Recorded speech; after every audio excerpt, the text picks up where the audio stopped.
Well, hello and good to see you all again. Welcome to part 3. Once again, I'd like to urge you all to make sure that you are caught up with the series. If you are not, don't worry, I've included the links to the other 2 videos in the description. If you are continuing on, let's do so together. Today is all about spaces, items, and dice blocks.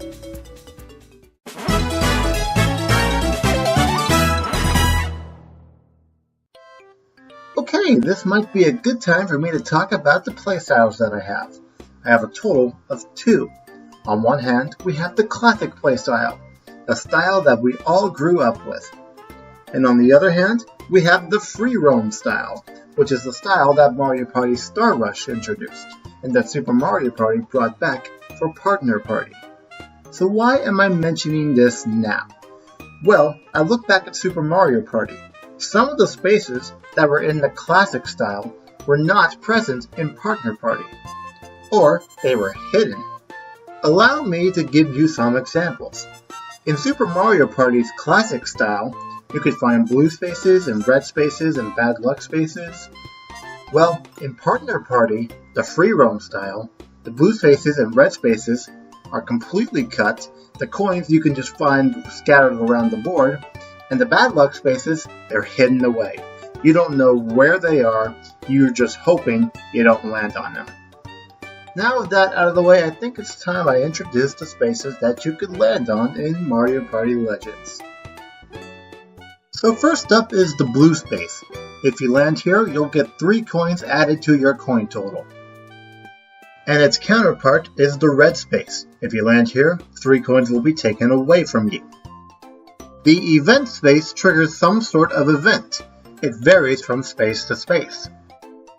You should always aim to land on the lucky space. It will take you to a special side area where you can collect some free coins and a free star. Landing on the item space gets you a free item to use later on in the game. The duel space triggers a one-on-one face-off. You'll get to pick your opponent, and a roulette wheel will determine how much you have to pay to play this minigame. The winner gets everything that was wagered. You are advised to beware the Bowser space. If you land here, you could be losing coins or even a star. On the other hand, the DK space triggers a special minigame, which could net you coins or even a star.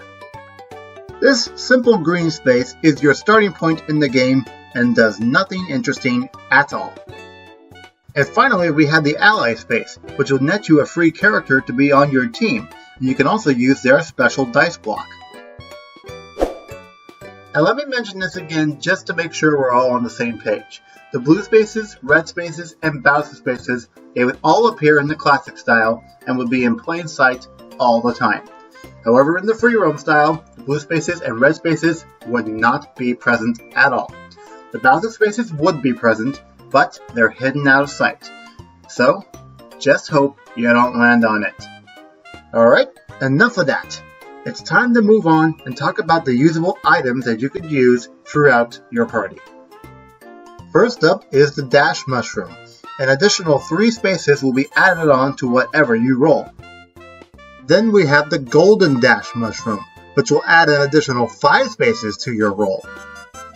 The Poison Mushroom affects your opponents by taking the amount of their roll and subtracting it by 2. The Custom Dice Block is special. If you're trying to roll a particular number, you can use this item to roll that exact number. The Ally Phone can be used to call upon an ally to join your team, and you'll be able to use their special dice block. With the Dueling Glove, you can challenge one of your opponents to a micro duel. If you come out on top, you get to steal one of their allies. The Coinado will steal anywhere between 5 and 10 coins from an opponent of your choice. Using a Fly Guy ticket summons a Fly Guy. He will then set out to steal an item from an opponent of your choice. The Warp Box will take you near your teammate or an opponent of your choosing. The Hidden Block card gives you an instant hidden block, and who knows, you might get a star out of it. The Golden Pipe will take you to a space directly in front of the star. Now can we just admit the golden drink is a little weird? Anyways, you'll get 1 coin for every space you move. On the contrary, the Peepa Bell summons a Peepa to an opponent of your choice, and that Peepa will steal 1 coin for every space that opponent moves.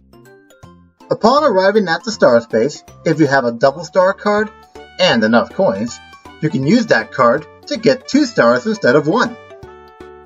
And finally, we have the double dice, which allows you to hit a standard dice block twice. Well, I think that is a good segue into our final segment of the video. Dice blocks. Let's not waste any time and jump right in. My opening line is this: all of the character dice that were in Super Mario Party are back for this game. However, 4 characters are not returning from Super Mario Party, at least as playable characters anyway. DK, Bowser, Bowser Jr., and Pom Pom. So with there being 30 playable characters, I decided to recycle them and give them to 4 other playable characters. But more on those in just a second. In the meantime, I want to talk about the standard dice block that you could use at any time you want. Just like in the classic games, this dice block is numbered 1 to 10. However, unlike the classics, it's not cube-shaped. Instead, it looks more like a real-life 10-sided die. And now we get to talk about the special dice that the characters can use. Mario's die is pretty well rounded. There's a lot of 3s on it, but there's a top value of 6. Luigi's die has a pretty good chance of rolling a 1, but there's also a 5, 6, and 7 that you could roll. You can find 4 6s on Wario's die, but there's also the chance that you might lose 2 coins and go nowhere. You have a better chance of rolling a number with Waluigi's die, but you do run the risk of losing even more coins than you do with Wario. With Peach's die, you could easily roll a 4, but you could just as easily roll a 0, or maybe a 6. Daisy's die is a little bit more predictable, with mostly 3s and a couple of 4s.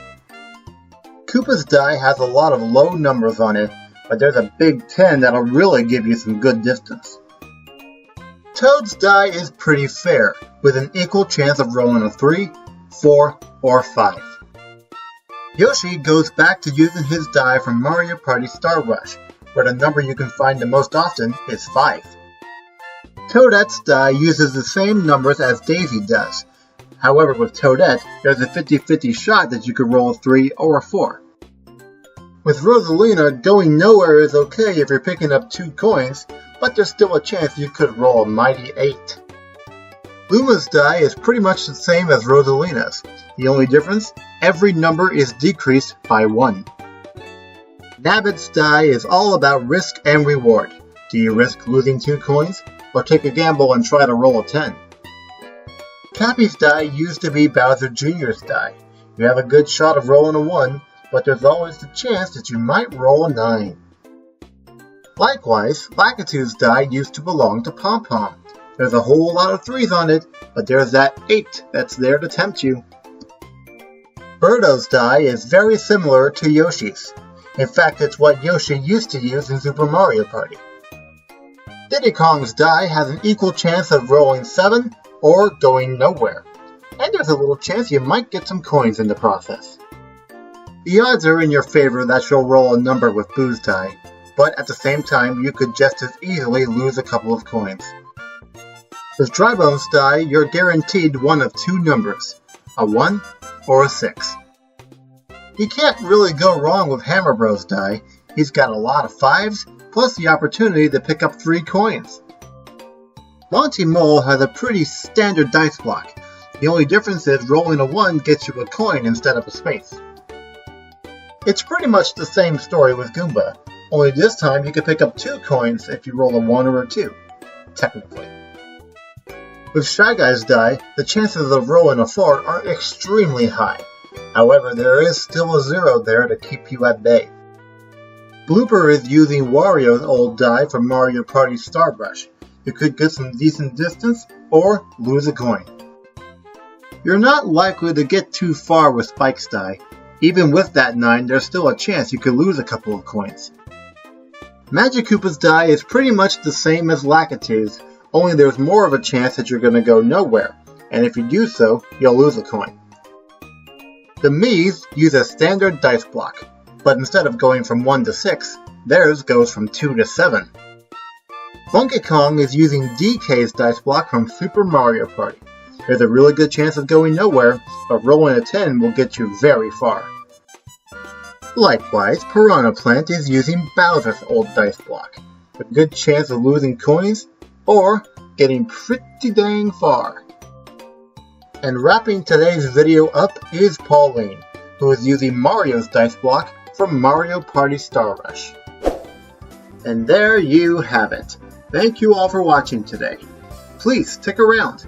The next subject is going to be so expansive, I might have to split it up into 2 parts. What am I talking about? I am talking about minigames. So, stick around and I will see you then.